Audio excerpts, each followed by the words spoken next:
Dalam pelaksanaan program TMMD ke-111 Kodim 0718 Pati, melihat salah seorang warga desa Taman Sari sedang mencari rambanan di sekitar pekarangan rumah, anggota TNI gerak cepat membantu sebagai wujud kemanunggalan TNI Rakyat.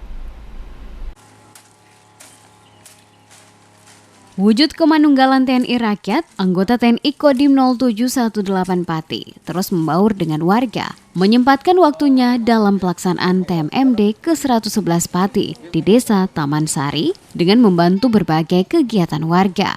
Seperti kali ini, anggota TNI Kodim 0718 Pati membantu Suparwi, warga Desa Taman Sari yang sedang mencari rambanan untuk pakan kambing peliharaannya. Disampaikan Sersan 1 Toha Untoro, anggota TNI Kodim 0718 Pati, dibantu oleh anggota TNI. Suparwi mengaku senang merasa pekerjaannya menjadi lebih ringan.